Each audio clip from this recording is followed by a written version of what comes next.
오늘 송년주일입니다. 여러 가지 일들이 많이 있으셨죠?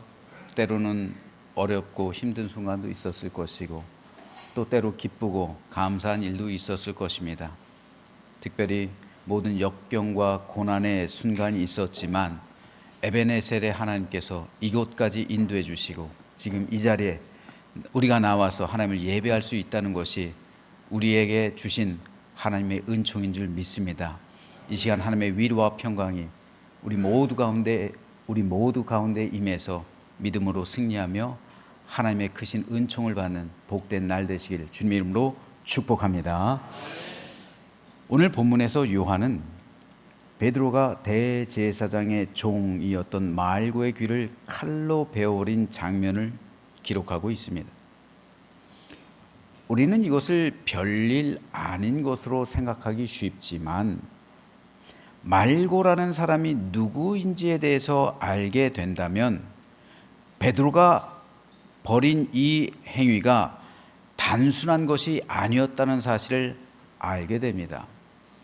그래서 성경을 더 깊이 이해하게 되고 그로 인해 성경 속의 진리를 더욱 새롭게 깨달을 수 있게 됩니다.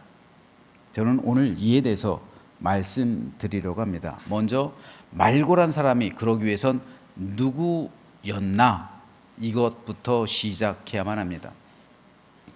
오늘 본문에서 요한은 말고를 가리켜 대제사장의 종이라고 기록합니다.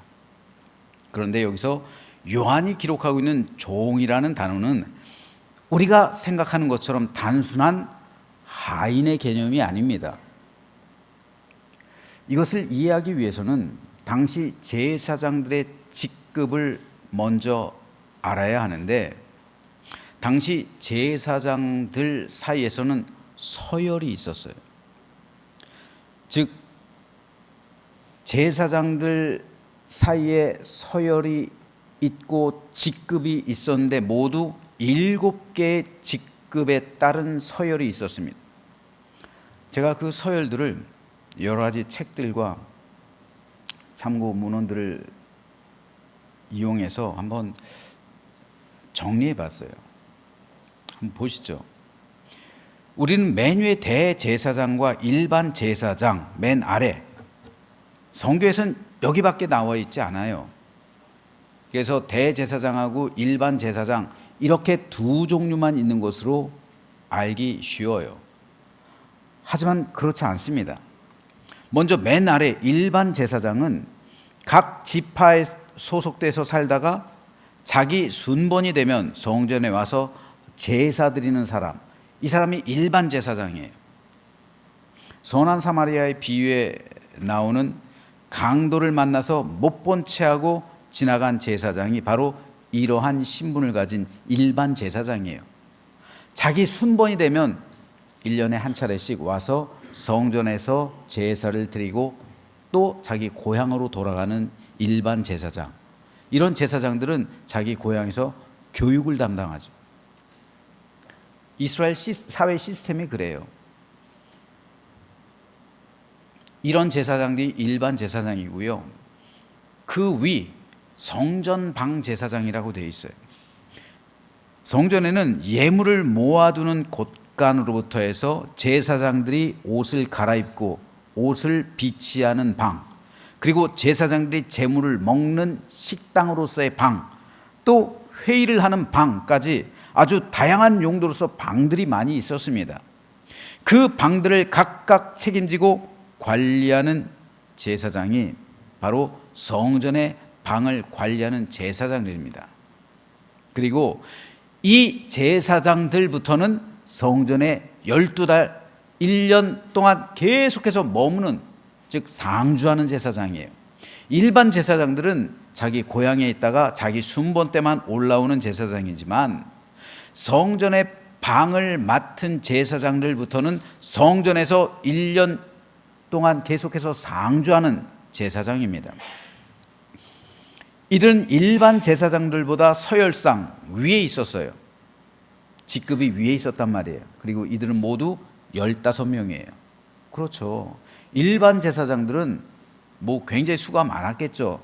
수백 명, 때로 수천 명이 될 수도 있겠죠. 하지만 이 성전 방을 맡은 제사장은 그들 가운데 단 15명. 그러니까 서열상 굉장히 위에 있는 거예요. 그런데 이들보다 더 위에 있는 서열이 기스보림이라 불리던 제사장들인데, 이들은 특별히 성전의 금고 그리고 성도들이 드린 헌금함을 관리하던 제사장들입니다.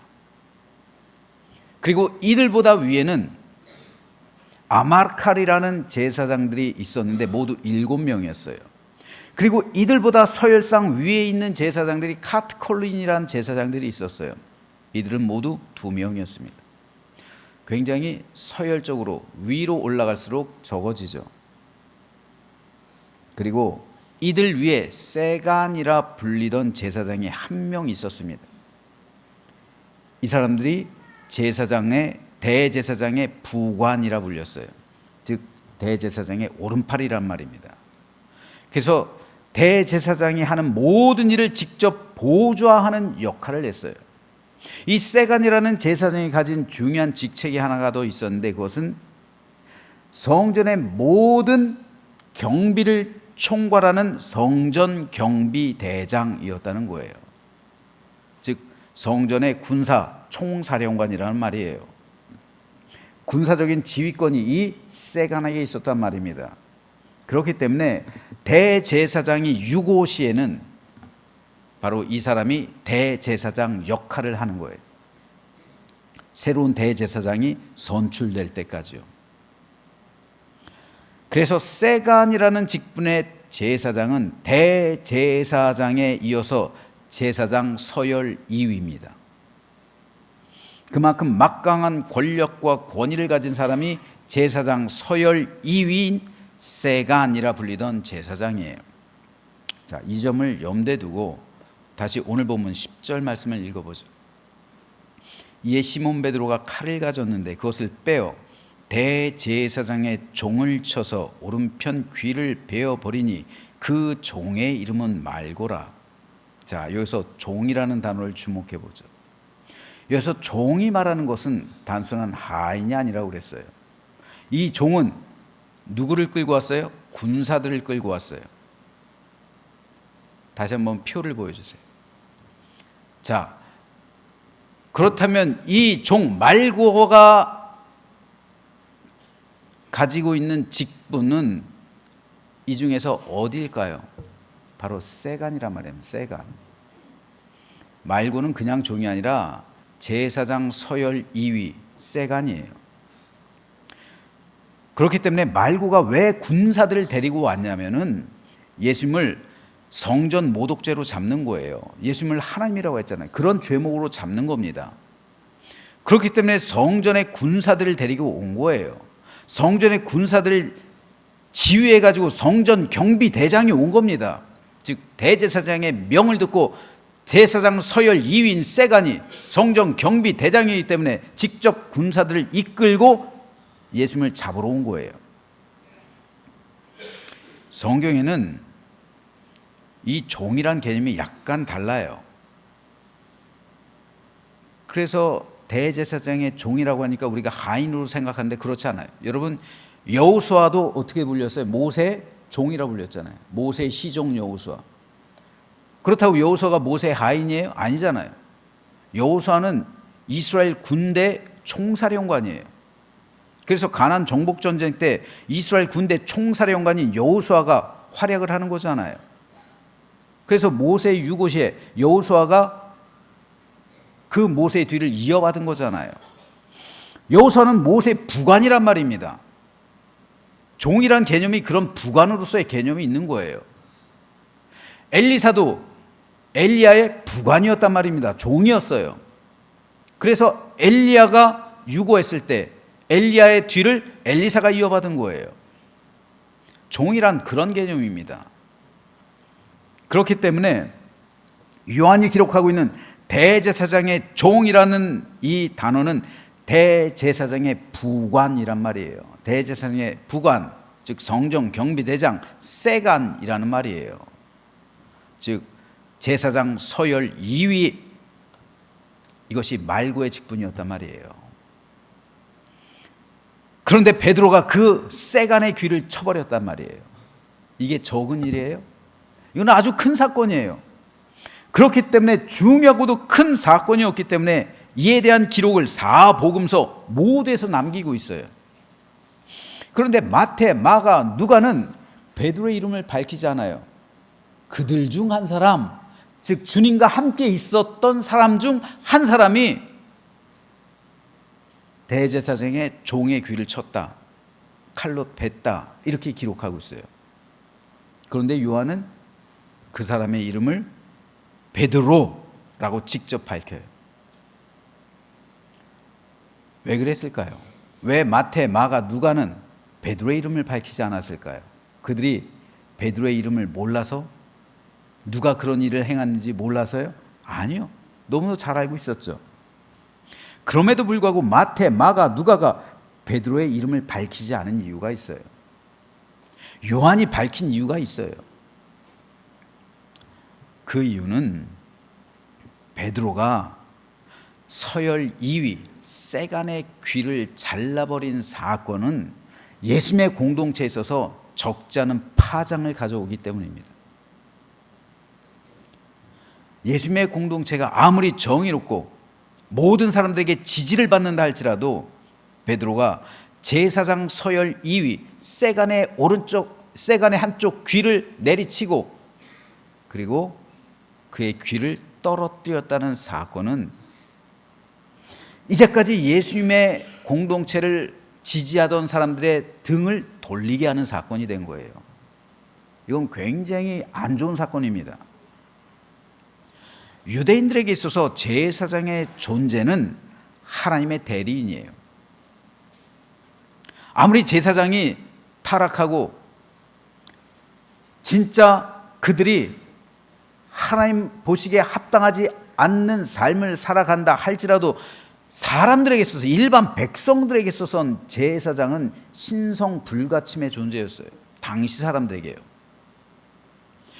그는 하나님을 대리하는 자였어요. 그렇기 때문에 그를 쳤다는 것은 곧 하나님을 친 것과 똑같은 거예요. 당시 사람들은. 더군다나 그는 일반 제사장도 아니라 서열 2위, 대제사장의 뒤를 잇는 서열 2위 세간이잖아요. 그런데 그 서열 2위 제사장을 칼로 위협하고 그 칼을 휘둘러서 그 제사장의 귀를 칼로 잘라냈다? 이거는 있을 수가 없는 일이에요. 이 엄청난 일을 베드로가 해버린 거예요.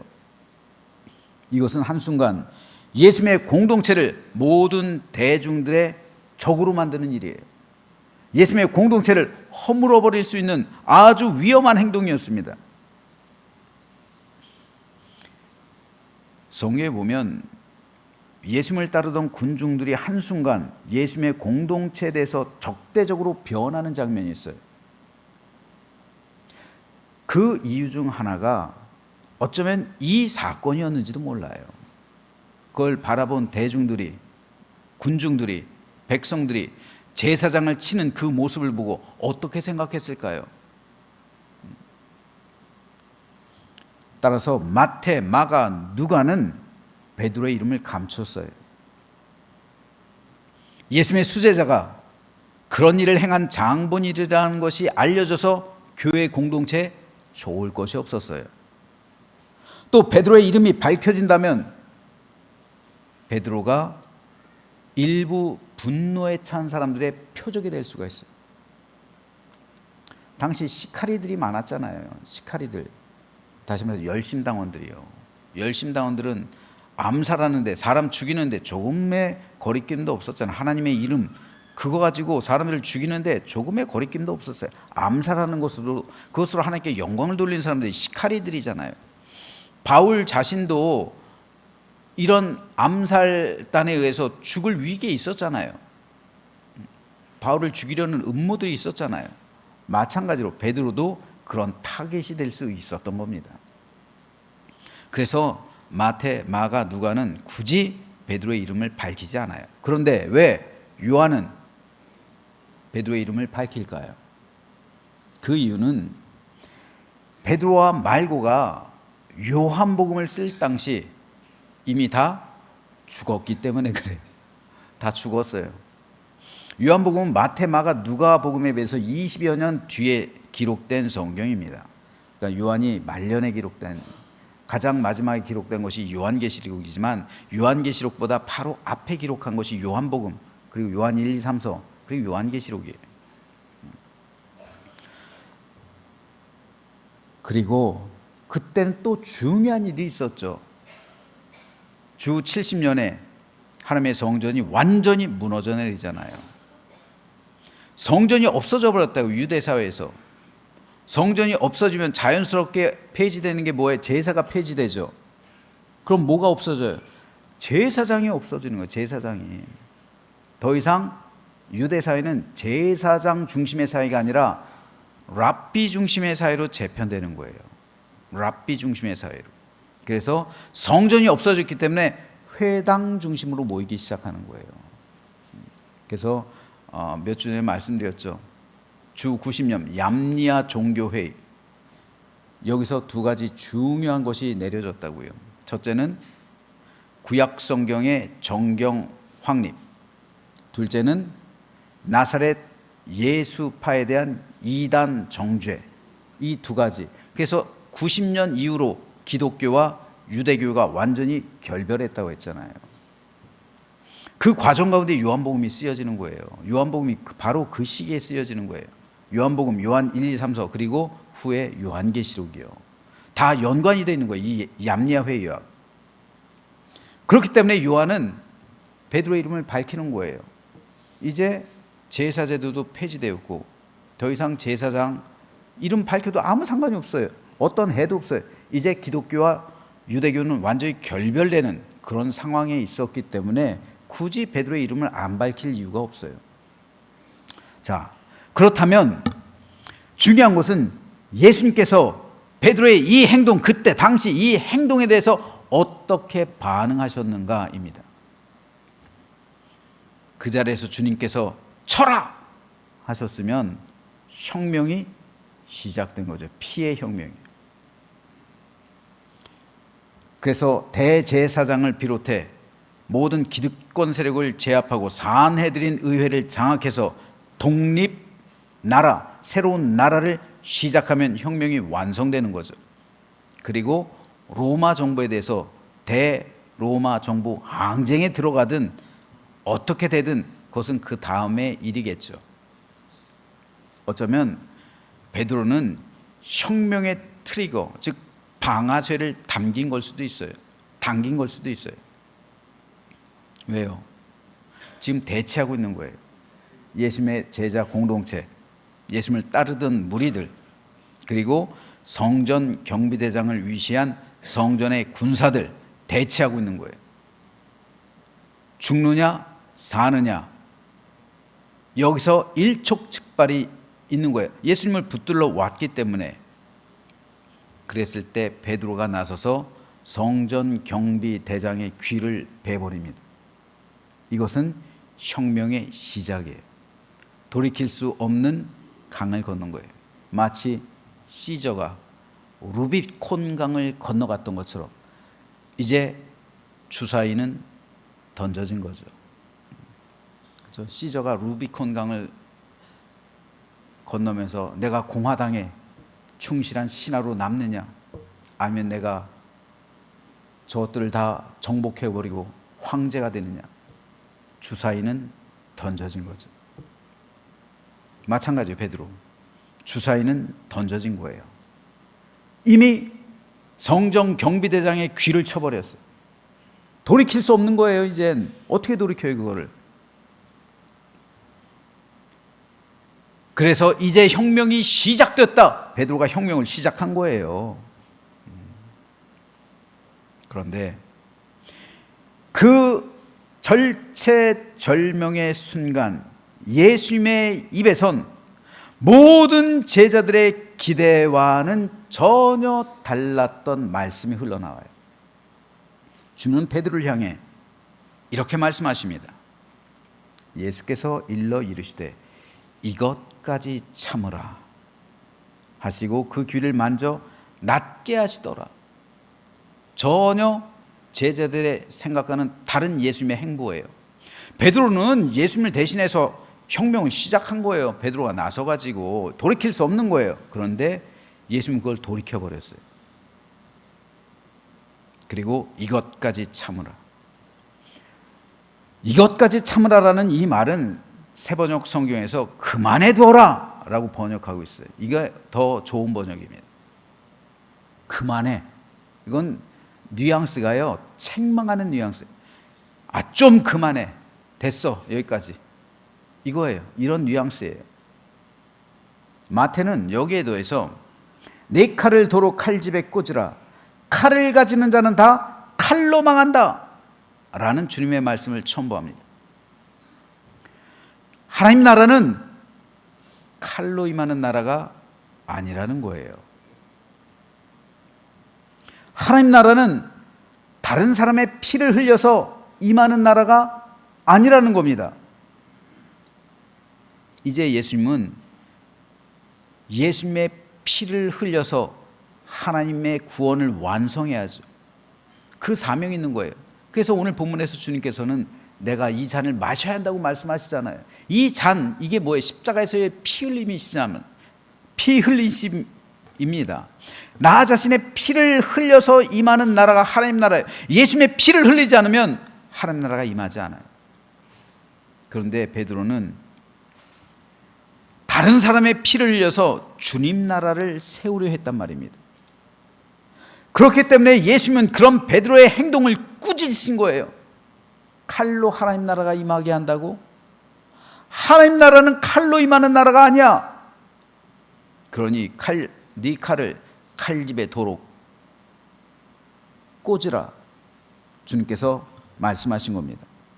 그리고 주님은 성전 경비 대장 말고의 귀를 다시 붙여주셨어요.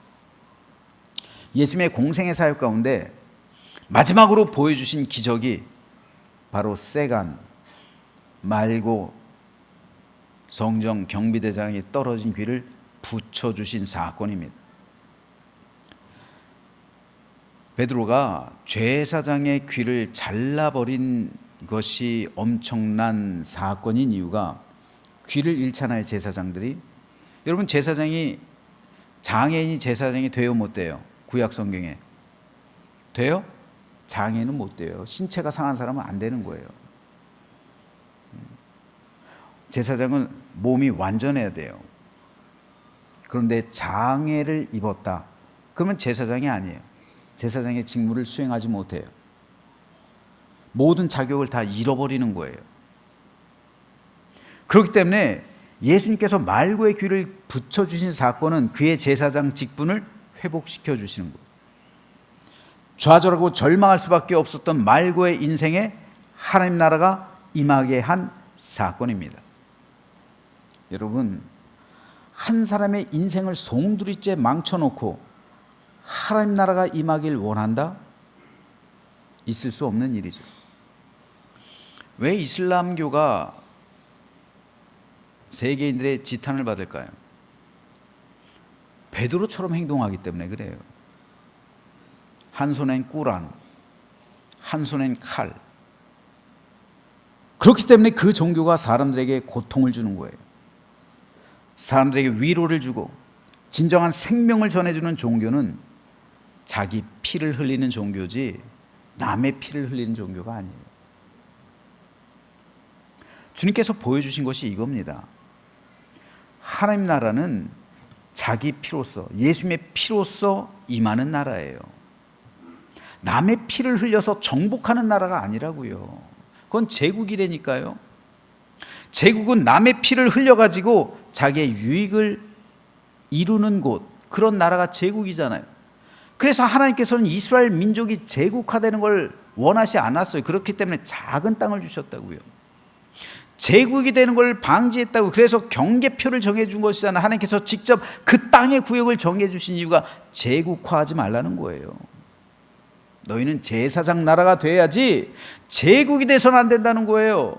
근데 인간들은 안 그래요. 인간들이 가진 야망은 더 큰 것, 더 많은 것, 더 풍성한 것, 더 풍요로운 것. 내 삶도 제국이 될 수 있단 말이에요. 하나님께서 내게 주신 것은 이만한 제사장 나라라는 자그마한 행복한 나라인데, 그것을 통해서 샬롬의 은총이 내 안에 흘러 넘쳐야 되는 것이고 내가 축복의 통로가 되는 것, 이것이 하나님께서 우리에게 허락하신 그런 제사장 나라의 삶인데, 우리는 제국을 꿈꾸잖아요. 더 많은 것, 더 큰 부, 더 큰 야망, 이걸 가지고 내 삶을 확장시켜 가잖아요. 하나님께서 허락하시지 않은 부분에까지 우리는 막 내 삶을 확장시켜 버리잖아요. 근데 그 과정 가운데 어떻게 돼요? 필연적으로 제국은 남의 피를 먹는 거예요. 제국은 남의 피로 먹고 사는 거예요. 남의 피를 흘려야 그 제국이 유지가 되는 거예요. 그러니까 끊임없이 제국은 전쟁하는 거예요. 왜 전쟁해요, 여러분? 남의 것 뺏기 위해서 전쟁하는 거예요. 내가 잘 살기 위해서. 남의 피를 흘려서 세워지는 나라가 제국이에요. 이것을 하나님께서 기뻐하시냐고요. 기뻐하지 않는다는 말입니다. 그렇기 때문에 하나님 나라는 제국화된 것이 아니라 제사장 나라를 이루는 곳, 따라서 나의 피를 흘리는 곳이라고요. 남의 피를 흘리는 곳이 아니라요. 그렇기 때문에 여러분, 교회는 칼을 들어서는 안 돼요. 교회는 십자가를 들어야죠. 제가 왜 교회에서 정치 얘기하지 말라고 그런지 아세요? 정치는요, 필연적으로 칼을 들고 있는 거예요. 서로에 대해서 칼을 겨누는 것이 정치예요. 그렇잖아요. 칼로 정복하는 거예요. 그래서 보복하는 거고, 그래서 내가 살기 위해서 남을 죽여야 되는 거예요. 남의 피가 흘러야 되는 거예요. 여러분 한번 생각해 보세요. 개인적인 실명을 밝혀서 죄송합니다만, 우리나라 대통령 윤석열 대통령, 또 야당 대표 이재명 대표, 여러분 여당에서 이재명 대표 칭찬하는 거 들어본 적 있어요? 야당에서 윤석열 대통령 칭찬하는 거 들어본 적 있어요? 다 칼을 품어요. 다 칼을 품고 죽이려고 하는 거예요. 그래야 내가 살기 때문에. 그런데 교회에서 이렇게 칼을 품으면 어떻게 해요? 교회는 칼을 품는 곳이 아닙니다. 교회 성도들은 칼을 손에 드는 사람들이 아니라 십자가를 들어야 되는 거예요. 십자가를. 이 나라, 이 민족이 온전하게 살기 위해서, 하나님 나라 이 땅 가운데 임하기 위해서 우리 매일 기도하잖아요. 그러려면 우리 교회가 십자가를 들어야 되는 거예요. 칼을 들어서는 안 돼요. 여러분, 교회가 왜 칼을 듭니까? 그래서 제가 정치 목사들을 그렇게 싫어하는 거예요. 왜 교회가 칼을 듭니까? 교회는 칼이 아니라 십자가를 들어야 되는 거예요. 우리의 등에는 십자가가 메어져 있어야지, 왜 성도들이 칼을 들고서 정치권에 대해서, 제도권에 대해서 왜 공격하냐고요. 남의 피를 흘려서는 하나님 나라가 임할 수가 없는 거예요. 교회가 자기 피를 흘려야지, 순교의 피를 흘려야지 그 사회가 하나님 나라가 임하는 것이고, 교인들이 나의 피를 흘려야지 그 사회가 예수 그리스도의 은총으로 충만해지는 것이지. 여러분, 교회가 십자군 전쟁한 그 장소들 한번 다 보세요. 지금 다 이슬람이 들어와 있어요. 칼을 들고 나가는 것은, 이건 복음이 아닙니다. 복음은 십자가를 들고 나가야 되는 거예요. 십자를 들고 가기 때문에 그곳엔 희생의 피가 따릅니다. 그런데 순교자의 피가 교회의 씨앗이 된 거예요. 터툴리안의 말입니다. 순교자가 흘린 피가 교회의 씨앗이 되었어요. 그래서 교회가 부흥하게 됐어요. 그런데 교회가 부흥했던 중세시대 땐 교회가 십자를 든 게 아니라 칼을 들었어요. 칼을 들었기 때문에 칼로 사람들을 복종시킬 수는 있어요. 칼의 힘으로 사람들을 굴종시킬 수는 있어요. 칼로 땅을 정복할 수는 있어요. 하지만 칼로 사람들을 변화시킬 수 없어요. 칼로 사람들의 마음을 얻을 수 없어요. 그들을 복종시킬 수는 있지만 그들의 마음을 얻을 수는 없어요. 그들을 굴종하게 만들 수는 있지만 그들의 삶을 변화시키지 못한단 말입니다. 그들에게 억지로 종교를 가지게 할 수는 있지만 그들로 하여금 진짜 천국을 들어가지 못하게 막는다는 말이에요. 그들이 어떻게 천국 들어가요? 억지로 믿는데.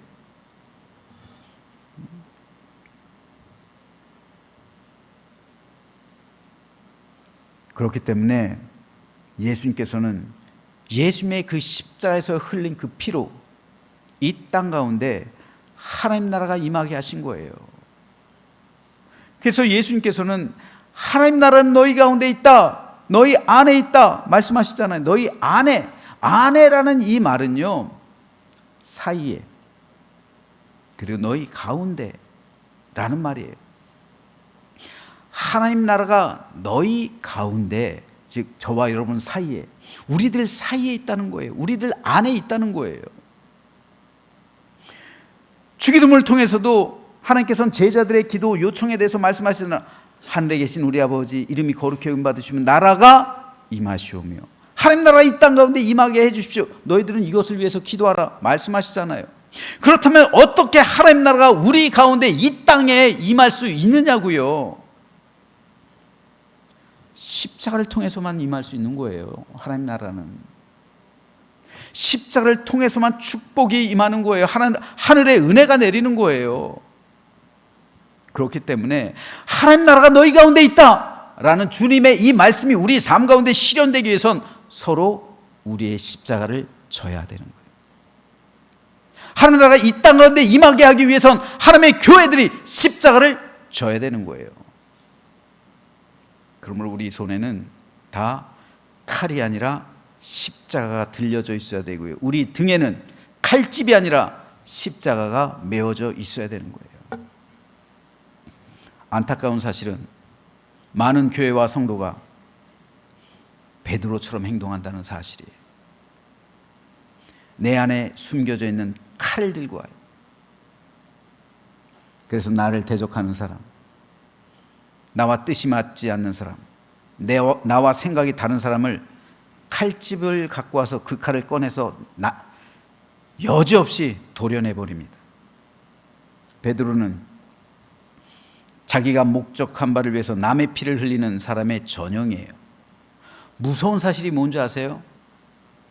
베드로가 말고의 귀를 내리칠 때 주님 나라를 위해서 그랬다는 사실이에요. 주님 나라를 위해서. 이게 무서운 사실이에요. 이게 사도 바울이 사울이었을 때도 마찬가지예요.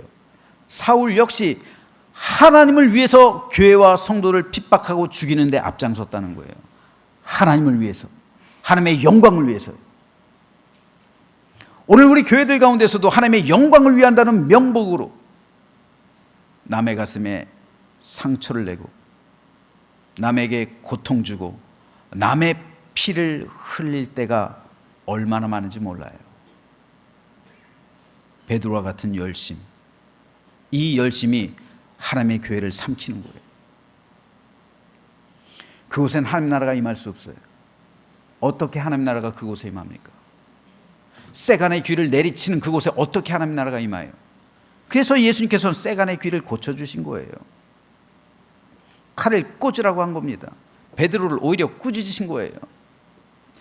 칼이 뽑혀져 있는 곳엔 다툼, 분열, 피 흘림, 죽음만이 기다릴 뿐입니다. 사망 냄새만이 있다는 말이에요.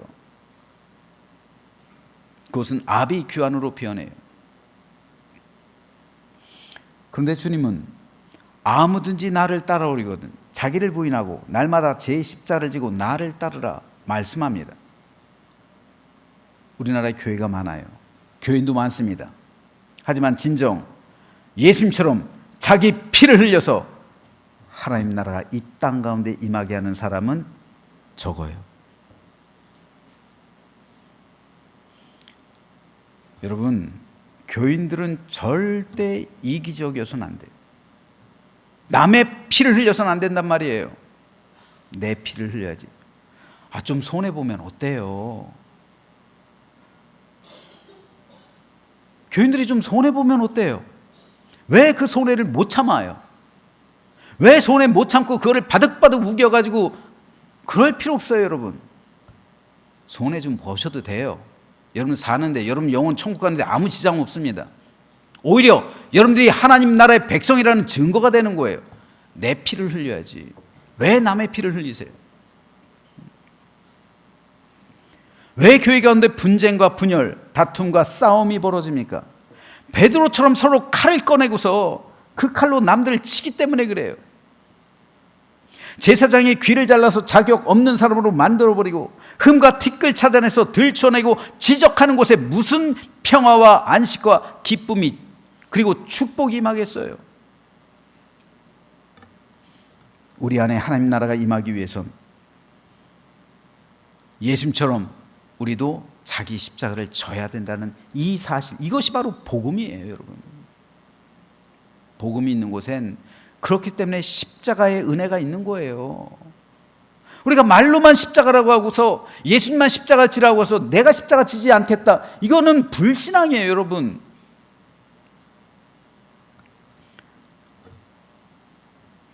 그래서 이 사람이 비록 나를 헤아려 왔지만 그를 위해서 떨어진 귀를 붙여준 예수님, 그래서 그 삶을 회복시킬 때 하나님 나라가 임하게 되는 겁니다.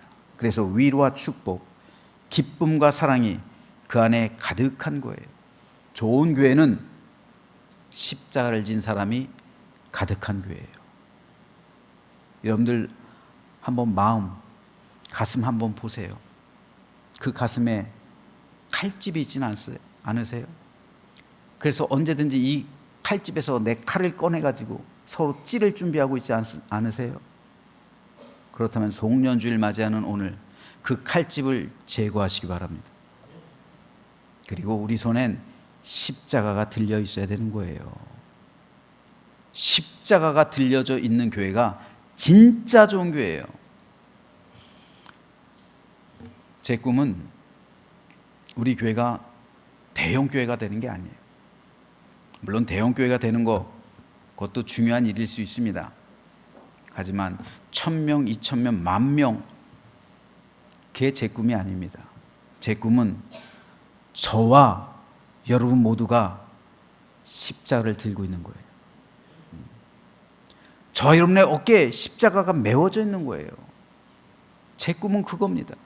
그래서 우리 모두 다 구원에 이르는 삶을 살아가는 것, 그래서 행복하고 기쁨이 넘치는 진정한 하나님께서 인도해 주시는 그런 그리스도인다운 삶을 살아가는 것, 그래서 나의 구원을 완성해내는 것, 그래서 천국에서 만나 뵈는 것, 이것이 제 꿈이요 제 소망이에요.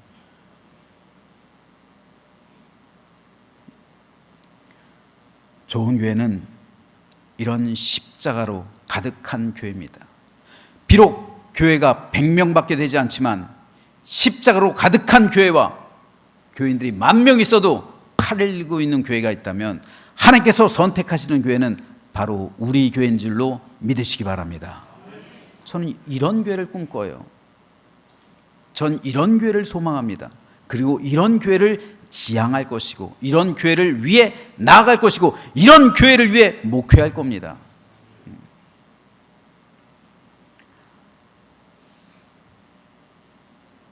따라서 오늘 우리 모두 사랑과 기쁨, 위로와 회복, 축복과 평강이 충만한 오늘이 되시기를 주님의 이름으로 축복합니다.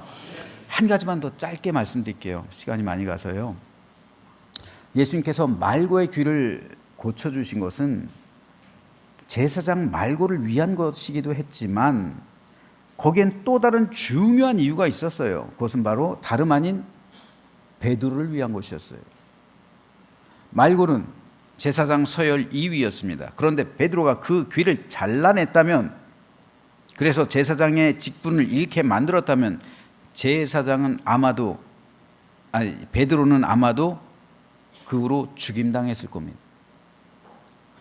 따라서 주님은 말고의 귀를 낫게 하심으로 적어도 베드로가 그 문제로 인해서 죽지 않게 만드신 거예요.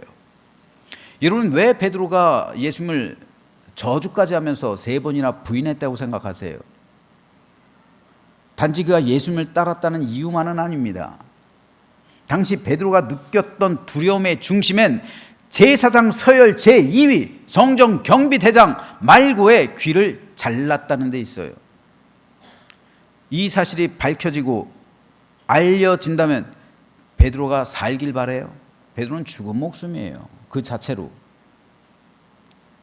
따라서 주님이 말고의 귀를 회복시켜 주신 것은 결국 베드로를 살리기 위한 주님의 마음이었던 겁니다. 결국 베드로는 그때 살아남아요. 그래서 초대교회에 기둥되었고 후에 주님을 위해 순교하게 됩니다. 여러분, 용서와 관용은 언제나 책망과 징계보다 강합니다. 물론 때론 책망과 징계를 할 수도 있어요. 하지만 그것보다 훨씬 더 중요한 것이, 기본적인 원칙이 되는 것이 용서와 관용의 법이에요. 천국은 그런 곳입니다. 만일 천국이 책망과 징계의 법이 작용되는 곳이라면 우리 중 아무도 천국에 있을 사람 한 사람도 없어요. 다 우린 지옥 갈 겁니다. 하지만 십자가를 통한 용서와 관용의 법이 우리를 감쌌기 때문에 우리가 생명을 얻게 된 거예요. 우리 이름이 생명책에 기록된 거예요. 칼을 휘두르며 예수님을 순식간에 폭력 집단의 우두머리로 만들고 주님의 사역을 방해했던 베드로를 끝까지 주님께서는 감싸주신 거예요. 그를 살려주신 거예요.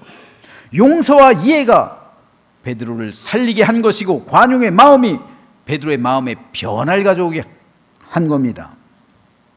칼로 사람을 굴복시킬 수는 있어요. 하지만 변화시킬 수 없어요. 사람을 변화시키는 것은 칼이 아니라 용서입니다. 징계가 아니라 사랑입니다. 지적이 아니라 포용이에요. 허물을 드러내는 것이 아니라 감싸주는 겁니다. 주님의 이 마음이 베드로를 위대한 사도가 되게 한 거예요. 베드로를 순교자로 만든 겁니다. 우리 역시 마찬가지입니다. 우린 예수님의 이 마음을 가져야 합니다. 그래서 용서와 관용, 이해와 포용으로 서로를 감싸줘야 돼요. 송년주일 맞이하고 있습니다. 한 해 동안 서로를 향해서 칼을 품고 있지는 않았습니까? 서로에게 상처를 주지는 않았습니까? 서로의 단점을 까발리면서 서로를 지적하고, 그리고 서로에게 아픔이 되는 말과 행동을 하지는 않았습니까? 그렇다면 이 시간 예수 그리스도의 십자가에 모든 것 묻어두시고 다시 한번 화해와 포용과 용서와 자비와 관용으로서 하나님 앞에 온전히 회복된 심령을 갖게 되기를 주님의 이름으로 축복합니다.